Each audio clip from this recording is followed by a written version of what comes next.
จื้อไว้เด้อโยมถึกที่ถึกเวลามันจะมีค่าโดยบ่ต้องพยายามบางครั้งถ้าเฮาให้อันใดกับไผไปแล้วมันบ่มีค่าสู้เฮาเก็บเอาไว้ดีกว่ามันจะมีค่าหลายกว่าการให้เวลาเฮาให้คำแนะนำกับไผที่เขาบ่อยากได้เขาเอิ้นว่าเสือกให้เงินให้คนที่เขายังบ่อยากรับเงินเฮาเขาเอิ้นว่าดูถูกให้ความรัก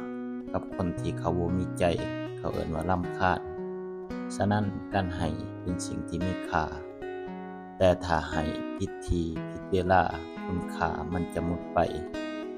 เฮ็ดดีกับคนที่ดีกับเฮาก็พอย้อนว่าคนที่เฮ็ดให้ชีวิตเฮาดีขึ้นได้บ่มีแต่คนที่รักเฮาเท่านั้นที่เหลือเขาเพียงผ่านมาแล้วก็ผ่านไป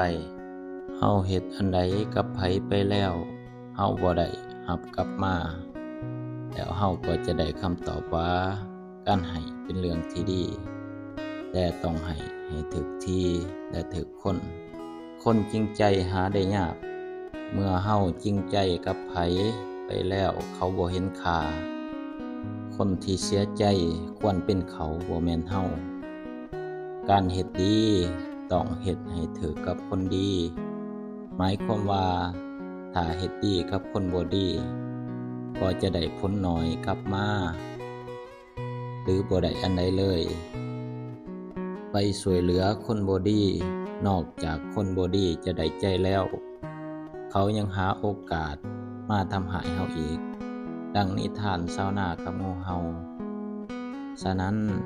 เฮ็ดดีต้องเฮ็ดให้ถูกที่ถูกคนถูกเวลามันจะมีค่าโดยบ่ต้องพยายาม